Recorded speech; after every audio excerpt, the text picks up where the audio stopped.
The laughter echoed around the upscale cafe as Julian, the owner, made his usual off-the-cuff remarks about billionaires, their overblown egos, and the absurdity of it all. He had a sharp tongue and a knack for poking fun at the world around him, especially when it came to those who thought they could do whatever they wanted because they had money. His regulars, seated around the center table, loved it. It was almost like an inside joke that no one was immune to. Today, though, the punchline would be on him.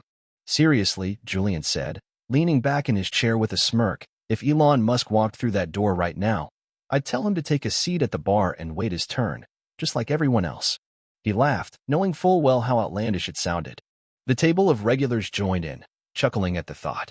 Who would ever expect someone like Musk, or anyone that famous, to actually step foot into a place like this? It was a cozy, little cafe tucked away in a quiet corner of the city, where the customers preferred hand-poured coffee and vinyl records over the glitzy crowd at the high-end spots. One of the regulars, a woman in her 50s with wild, curly hair and a soft laugh, leaned forward. Yeah, he'd probably just tip his hat and walk out. Can you imagine him just hanging out here? No cameras, no bodyguards? Julian raised his glass of iced tea, about to take another sip when the door swung open. The bell above it jingled, and Julian didn't even think twice. He was too busy mocking Musk to care about anyone coming in. It was only when the man who had just entered stood at the counter, looking around with an easy, almost indifferent smile, that Julian finally realized something was off. His eyes lingered on the person trying to place him. The man was wearing a plain black t-shirt, jeans, and sneakers. He didn't look like he was trying to make a statement, and that, for some reason, made him stand out. Julian squinted, and then his stomach dropped. Oh no, he muttered under his breath. No way. The regulars around the table stopped laughing. The man at the counter casually glanced over at Julian, who was now frozen, his face turning pale. You want that deal, or, the man said, his voice low but unmistakably familiar. Julian blinked a few times, trying to shake off the momentary shock. He couldn't believe it. He just couldn't. Was this actually him? Wait, Julian started, his voice coming out shaky. Wait a second, are you? Yeah, I'm him, the man said with a grin, crossing his arms. The entire cafe was silent now, the air thick with an awkward tension.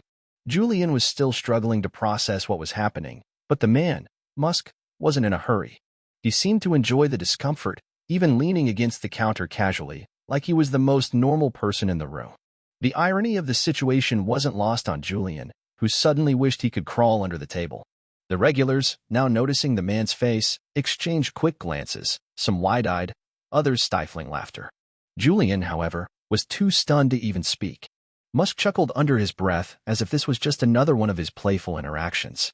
Finally, Julian managed to clear his throat, regaining some composure. I didn't think you'd actually, his words trailed off as he tried to recover, but the damage was done. The joke he'd made only moments before had turned into an all-too-real situation. Musk's smile didn't falter. You were saying something about a seat at the bar? He asked, raising an eyebrow. Julian tried to laugh it off, but it came out more like an embarrassed cough. The cafe had gone from being a quiet, cozy spot to feeling like the set of a reality show, with everyone watching, waiting to see what would happen next. Well, I'm just surprised, Julian said, rubbing the back of his neck awkwardly. I thought you'd be. I don't know, surrounded by security or something. You know, making an entrance. Musk didn't flinch. He didn't need the fanfare or the spectacle. He was used to this kind of reaction, but it didn't seem to bother him. I'm just here for a coffee, he said, pointing to the menu above the counter. What's your best brew? And just like that, the man who had been the subject of their laughter moments ago was now standing before them, completely unbothered. Julian's heart was still pounding in his chest as he gestured toward the menu, trying to act normal, but nothing about this felt normal anymore. Musk didn't care about their opinions, their mockery, or the social hierarchy they were so eager to cling to. He had something they didn't, an unshakable confidence, a grounded nature that seemed to dismiss the need for validation. It wasn't just about the wealth or fame. It was about something deeper. Julian could feel it, even if he didn't understand it. Julian stood there, completely thrown off by the sudden shift in atmosphere. The playful arrogance he'd felt just moments ago, mocking the very idea of someone like Elon Musk ever stepping foot in his cafe, had evaporated into thin air. There was no smug smile left on his face, just the unmistakable feeling of embarrassment creeping up his spine, making his palms sweat. This was the kind of moment people talked about afterward, the kind where you'd try to laugh it off, but deep down, you couldn't escape the feeling that you just made a massive fool of yourself in front of someone who could have anything or anyone. Yet didn't seem to care at all. Musk didn't seem bothered by the weirdness of it, nor did he seem interested in making the situation awkward for Julian. In fact, the man acted like he'd just walked into the local bookstore for a cup of coffee, blending into the background in a way that was almost unsettling.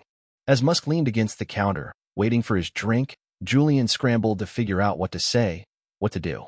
The regulars, the ones who'd been laughing just minutes ago, were now sitting up straighter, glancing between Julian and Musk. Some of them tried to make small talk, but the tension in the room had taken on a life of its own. You could almost hear the thoughts circling around. Asterisk, is he really here? Is this for real? Asterisk, there was a hushed murmur, the soft clinking of coffee cups, and the faint hum of the espresso machine in the background. For a moment, everything felt oddly quiet. And then, Julian, for lack of anything better to do, decided to serve him like any other customer. After all, what else could he do? He couldn't exactly kick Musk out of the café. He certainly didn't want to make himself look worse. You want it black, right? Julian asked, his voice faltering slightly. Musk smiled again, a little more knowingly this time. Actually, I think I'll go with the medium roast. You know, I'm not one of those people who insists on having their coffee a certain way. I'll trust your judgment. Julian nodded quickly, trying to regain his composure. He wasn't sure if Musk was being serious or just playing along, but either way, it didn't matter. As he started preparing the drink, the regulars in the cafe shifted in their seats, clearly more curious about the interaction than they had been about the gossiping conversation they'd been having earlier. One of them, a young guy with dark hair and a face full of tattoos, leaned toward Julian and whispered, "Is this really him? Like, for real?" Julian shrugged, feeling like he couldn't even explain the situation properly. "I don't know, man," he muttered, glancing over at Musk. "It sure looks like him." The young guy's eyes went wide. "That's crazy. I mean, I've heard about him, but never thought I'd. I mean, who meets him like this, right?" Julian kept his focus on the coffee machine, trying to ignore the uncomfortable knot that had formed in his stomach. It wasn't just about meeting Musk. It was about what this moment meant, the sudden realization that everything Julian had believed about people with wealth, power, and status was now staring him in the face. Musk wasn't some unreachable celebrity who only existed behind a screen or on a stage. He was a man standing in front of him, just another person who could take up space in the world. The whole idea of celebrity and power felt almost ridiculous now, given how casually Musk was behaving, how little effort he seemed to put into it. "So, you live around here, or just passing through?" Julian asked, trying to make some kind of conversation. The words felt stiff coming out of his mouth, but he had to try.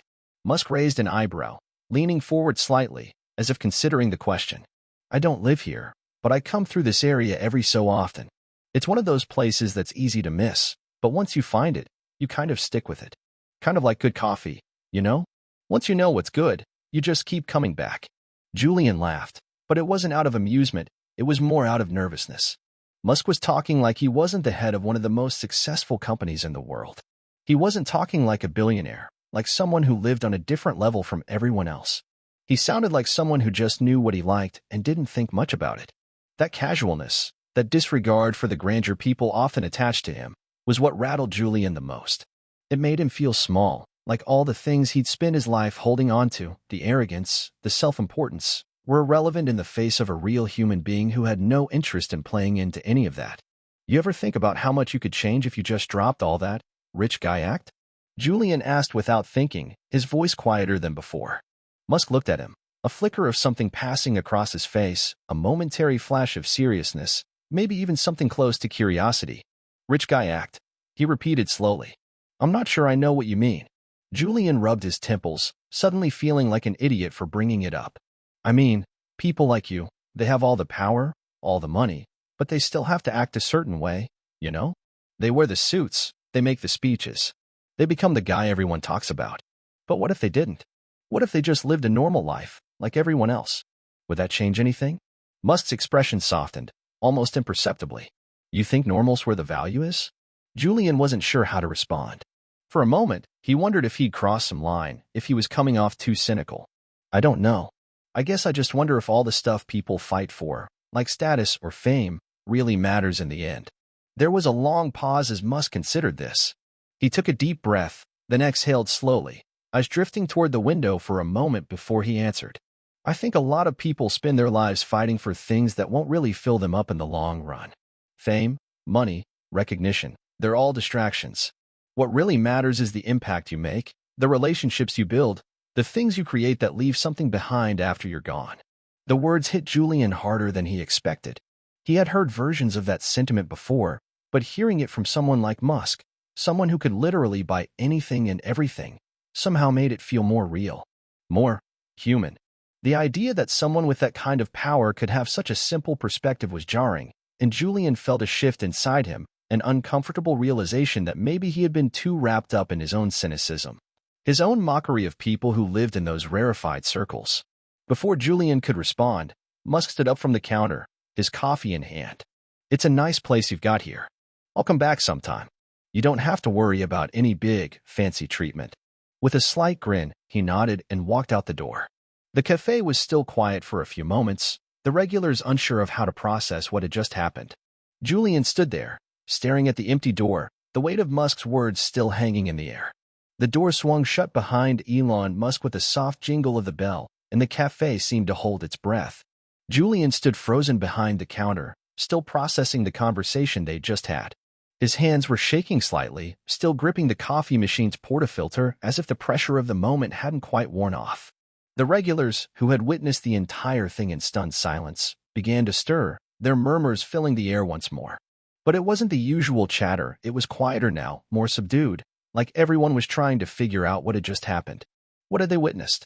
A billionaire walking in, acting as if he didn't care about the trappings of his wealth or status, engaging in an actual conversation with a cafe owner as though they were equals? It didn't make sense. It wasn't supposed to make sense. Julian turned back to the espresso machine, the whirring sound filling the space as he worked, trying to return to his routine, to some semblance of normalcy. But something about the encounter had gotten under his skin. The words Musk had spoken, casual and unassuming, echoed in his mind, refusing to fade. What really matters is the impact you make, the relationships you build, the things you create that leave something behind after you're gone. Julian had heard that kind of rhetoric before, of course. It was the kind of thing people in self-help books or TED Talks would say, the kind of thing that sounded great in theory but rarely applied to the messy, day-to-day grind of real life. But hearing it from Musk, a man who didn't need to prove anything to anyone, who could disappear into his wealth and live like a ghost if he wanted to, made it feel different, more real, somehow. As Julian wiped down the counter, the woman with the wild, curly hair, Sarah, leaned over, her voice low but tinged with curiosity. Do you think that was real? Like, do you think he actually believes that stuff? Her eyes were wide, searching for some sign that this encounter had meant something, that there was more to the story than just a random celebrity sighting. I don't know, Julian muttered, his voice quieter than usual. I mean, it seemed like he did, but I'm not sure what to make of it. He shook his head, almost laughing at himself. I've spent years in this business, and I've never seen someone act like that.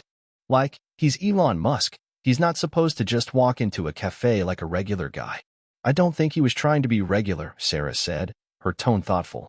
I think he's just not playing the game anymore. Maybe he's past it all. Julian didn't respond immediately, his thoughts swirling in the air. The game. That's what he'd always been playing, wasn't it? He had built his cafe from the ground up, made it a success, but in the back of his mind, he had always measured his progress against others. There was a hierarchy to it all. He wasn't at the top of the food chain, but he was damn close. He prided himself on being better than those around him, knowing more, having more. But that encounter with Musk had shown him something that rattled his carefully constructed worldview. Musk wasn't competing. He didn't care about the hierarchy. He didn't need to. Are you really going to be okay? Sarah asked, breaking him out of his thoughts. Julian glanced at her, a small, tight smile forming on his lips. What do you mean? You seem off. It's like that whole thing with Musk just broke something in you, she said, her voice kind, but there was a note of concern underneath. You've been talking about your next big step, how you're going to expand, how you're going to make your name, but now, I don't know. It seems like you're second-guessing everything. Julian let out a long breath, unsure of how to answer. He had been second-guessing everything, hadn't he? The success, the ambition, the endless striving for more, it all felt so hollow now. Musk had walked in here without a care for any of that. The world had built up this myth around him, and he had let it all fall away, stepping into Julian's small cafe like any other person. And in doing so, Musk had exposed something Julian hadn't been willing to face until now. His entire life had been centered around an illusion. A game of appearances, a pursuit of status, a way of distracting himself from the emptiness he felt deep inside. As the cafe slowly returned to its normal rhythm, the conversation shifted away from Musk, but the questions lingered in Julian's mind. He had always told himself that success was a result of hard work, that you had to claw your way up, that you had to sacrifice, to keep pushing. But Musk hadn't done any of that. Or rather, he had, but he wasn't carrying it like an albatross around his neck. He wasn't consumed by it. By the time the cafe quieted down again, the morning rush was over, and the last few customers had paid their bills and left. Julian stood behind the counter, cleaning up and trying to find some sense of peace, but he couldn't shake the feeling that something had changed. He wasn't sure if it was Musk's words or just the fact that a billionaire had casually strolled into his cafe and made himself at home, but he felt different. Something had cracked open inside of him, and he wasn't sure how to patch it up again. That night, as Julian sat in his small apartment above the cafe, staring out the window at the city skyline, he realized something that had been nagging at him all day. Musk had no reason to be humble, no reason to be kind, no reason to show up at that cafe and act like a regular person. He could have lived his entire life in the luxury of his wealth and power, but instead, he had chosen to show up as a human being, without the facade. And maybe, just maybe, that was the real key to everything. It wasn't about the money, the status, or the success. It was about being honest, about not hiding behind what you had or what you could do. Julian's mind raced as he sat there, staring into the night. He had spent so many years thinking that if he could just make it, if he could just reach that next level, everything would fall into place. But he was starting to realize that it wasn't about the level. It wasn't about the accolades or the fame or the recognition. It was about being true to who you were and finding fulfillment in the simplest of things. It was about knowing that you were enough, even without the game. And in that moment, Julian knew that he had a choice to make. He could keep chasing the next big thing, keep playing the game that had defined his life for so long, or he could find a new way, a way that didn't require him to be anyone else, a way that didn't require him to prove anything to anyone. The world outside his window continued its never-ending rush, but Julian felt, for the first time in a long time, like he wasn't in a race anymore. Maybe, just maybe, the race wasn't the point at all. The next day, Julian woke up later than usual. The weight of the conversation with Musk still lingered in his mind, but today, it felt different. He had gone over it 100 times, replaying every word, every glance, and yet there was still something about it that didn't sit right with him. It wasn't the fact that he had met Elon Musk. He had met plenty of people before. In fact, he had shaken hands with people he considered important, successful even, but none of those interactions had affected him like this one had. The thing that made it stand out, the thing that kept him up last night, was how effortlessly Musk had made Julian feel like he was the one on the outside, the one still playing by the rules of a game that no longer mattered. It wasn't about being a billionaire or being famous. It was about how Musk was entirely removed from that cycle. He didn't care. Julian couldn't stop thinking about how little he cared about the things that had consumed him for so long. That was the part that didn't make sense. He stood in front of the mirror, wiping the sleep from his eyes. It wasn't about the cafe anymore, not entirely. It wasn't about the expansion plans or the next big thing Julian had been working toward for months. It was about something else, something deeper, that Musk had unknowingly brought to the surface. The idea that all this time, Julian had been chasing an image, a version of success that didn't actually fulfill him. He had gotten what he thought he wanted, but now, standing there in front of his reflection, he realized that none of it had given him the peace he'd been hoping for. His life, despite the bustling cafe and the ever-growing success, still felt incomplete. It wasn't a feeling he could explain to anyone else. Not even Sarah, who had been the closest thing to a friend in this business, would fully understand. He knew what she was going to say if he told her about the doubts creeping into his thoughts. She would tell him that everyone had moments like these, that it was normal to question your path from time to time. But Julian wasn't questioning his path. He was questioning everything about the way he had been living. He was questioning the hustle, the constant drive to do more, be more, and succeed at any cost. He was questioning his need to measure everything, his success, his worth, against something that had no real substance. Musk had taken that away from him with a few casual words. Julian grabbed his phone and scrolled through his messages, looking for something to distract him from the spiraling thoughts. Sarah had sent him a text earlier, but he didn't feel like responding right away. He needed time to process, time to think. Instead, he pulled up his calendar and started making a mental note of all the upcoming meetings, the suppliers he needed to check in with, and the expansion plans he had been carefully laying out. But today, it all felt meaningless. Each task seemed trivial compared to the new understanding that had been forming in his mind since that conversation. The hustle, the endless chasing, it wasn't enough. Not anymore. The door of the cafe opened with the familiar jingle of the bell, and Julian looked up from his phone, surprised to see that it was already afternoon. He had lost track of time. The small crowd of regulars was starting to trickle in, but his attention wasn't on them. Instead, his gaze immediately found Sarah, who was already seated at her usual spot by the window, sipping her coffee like she always did.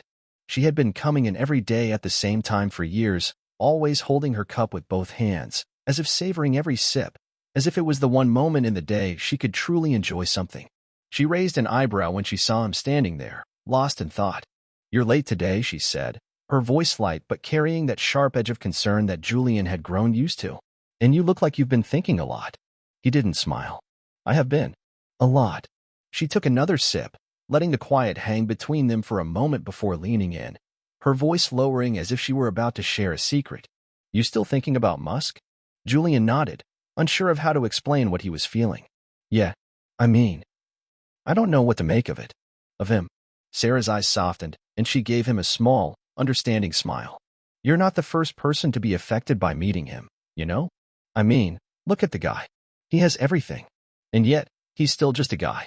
But you seem different since he walked in here. It's like you saw something in him that made you question the life you've built. Am I wrong?" Julian exhaled sharply, running his hand through his hair.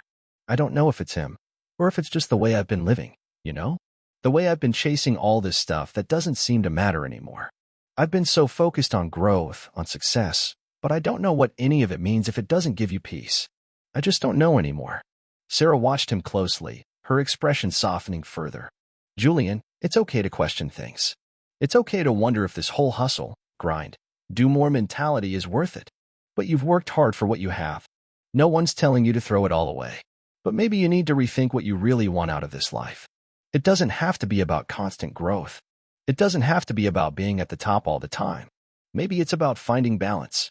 Julian shook his head. "I don't know if balance is even possible for someone like me. I'm too far gone in the grind. It's hard to just stop and say, I'm happy with where I'm at. It feels like it would be giving up." Sarah smiled, but this time there was no humor in it, only a quiet understanding. "Julian, I think you've already won. I think you've been winning all along. But winning doesn't always look like what you think it does. You built something real here. People love your cafe. They love you. But that's the part you don't see. You've already created something that is value. It's not about more or bigger. It's about being real with yourself and with others." The weight of her words settled over him, sinking in slowly. The tension that had been building inside him, the internal conflict, started to loosen. Maybe she was right.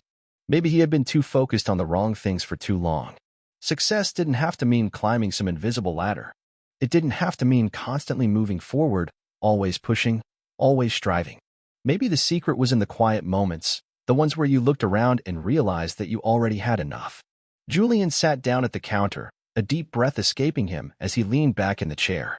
The cafe, once a place of constant pressure and competition, felt different now. There was a calmness to it, an energy that was familiar and comforting. He didn't have all the answers.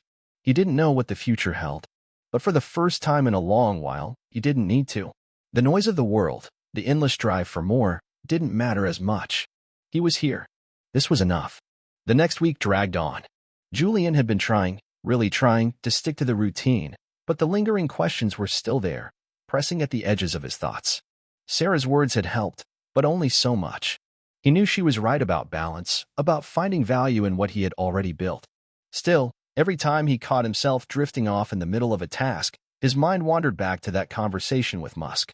How could a man who had everything that Julian had dreamed of, seem so uninterested in the one thing that had consumed him for years? Elon Musk's complete lack of concern for status, wealth, or even the pretensions of success had been a jarring contrast to everything Julian had been taught to value. It wasn't that Julian wanted to be exactly like Musk. He knew that would never be realistic. But there was something there, something about the way Musk seemed to operate in the world with such calm confidence, unburdened by the need to constantly prove himself, that resonated with him. What had it all been for? The café, the expansion plans, the endless striving for more if, in the end, it didn't lead to peace of mind. He wasn't a kid anymore. The early ambition that had gotten him into the business in the first place was starting to feel childish. But there was no easy way to pivot from that. He couldn't just wake up one day and throw everything away. There were still bills to pay, still employees to manage, still people who relied on him. It was late afternoon when his phone buzzed, a text from Sarah lighting up the screen. Asterisk, meet me at the park. I think I have something that might help with all this. Asterisk. It was a strange message, but he didn't have much else to do. He left the cafe in the hands of his team, locking up and stepping out into the cool breeze of the early spring evening. The walk to the park wasn't long. It was a little less than a 10-minute stroll, but it gave him time to clear his head, to let his thoughts run without the constant buzz of the cafe pulling at his attention. When he arrived, Sarah was sitting on a bench, a half-empty coffee cup beside her. She looked up as he approached, a slight smile on her face. Finally, she said, her voice light, though there was a seriousness in her eyes. I thought you were avoiding me. Julian sat down beside her, looking out at the small patch of grass where a couple of kids were playing. I wasn't avoiding you, he said, his voice sounding more tired than he intended. I've just been thinking a lot. Sarah tilted her head, studying him for a moment. I know. That's why I asked you to come. I've been thinking too, and I've got something to show you. He glanced at her, intrigued. Something to show me?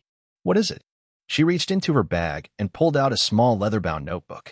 It looked old, well-worn, the pages yellowing at the edges, but it had a sense of history to it that intrigued him. She handed it to him without explanation. Open it, she said. He took the notebook from her hands, flipping it open. The pages were filled with handwritten notes, sketches, and thoughts, all jumbled together like a stream of consciousness. Some of it was about business, but a lot of it wasn't. As he skimmed through the pages, he saw a recurring theme: small, personal reflections, meditations on life, and strange little moments that Sarah had captured over time. It was messy, imperfect, and very much her. He stopped on a page near the middle where a quote was written in bold letters. Asterisk, the purpose of life is not to get more, but to give more. Asterisk. What is this? He asked, looking up at her. This is your notebook? She nodded. Yeah. It's a collection of ideas, things I've thought about over the years. It's not perfect. It's not a business plan or a blueprint for success. It's just my thoughts. My own messy attempt at figuring things out. Julian stared at the notebook, feeling a strange weight settle in his chest. It was a realization that, in many ways, Sarah had been living in a way he hadn't been able to. She wasn't interested in growing a massive empire or expanding her reach. She had found a kind of quiet joy in the things that really mattered: relationships, experiences, and the small but meaningful moments that life had to offer. He had never stopped to appreciate those things. He had been so focused on the next goal, the next step, the next achievement, that he had missed all the quiet moments along the way. I don't know if I can do this, Julian admitted, his voice lower now, tinged with vulnerability he hadn't been willing to show before. I don't know how to stop. How do you just not chase anymore? How do you let go of all the things you've worked for? Sarah shifted on the bench, leaning forward slightly, her gaze never leaving his. I'm not saying you have to throw it all away. I'm not even saying you have to stop. What I'm saying is that you need to find what really matters to you, not what you've been told matters. The world tells us we need more, bigger, faster, but what if we just stop for a minute and asked ourselves if we really need all that? The pursuit of success is exhausting, Julian. You've been doing it your whole life. Maybe it's time to do something different. He closed the notebook, holding it in his lap as the weight of her words hit him. It was so simple, but it was so hard to put into practice. How could he just turn off the need to strive for more? It had been his driving force for so long that it felt impossible to just walk away from. But when he looked at Sarah, he saw a person who had embraced simplicity. She wasn't trying to change the world or make herself a household name, but she was content. She was at peace with what she had, and there was something incredibly powerful about that. Sarah, I'm scared, he admitted, his voice barely above a whisper. I'm scared that if I stop, if I let go of everything I've built, it will all fall apart. That I'll be nothing. Like all the work, all the time I've spent won't have meant anything. She placed a hand on his shoulder, her touch warm and comforting. It's okay to be scared. But it's also okay to realize that there's more to life than being someone or building an empire. You're already enough, Julian. You've always been enough. And maybe, just maybe, that's the first step to finding peace. Julian sat there in silence for a long time, the noise of the park fading into the background. It wasn't easy to accept, but in that moment, he knew that he had to try. It wasn't about throwing away everything he'd worked for, but about changing the way he saw it. It was about seeing the value in things that weren't measured by success or growth. And that, he thought, was the hardest thing he'd ever had to do. But maybe, just maybe, it was worth it.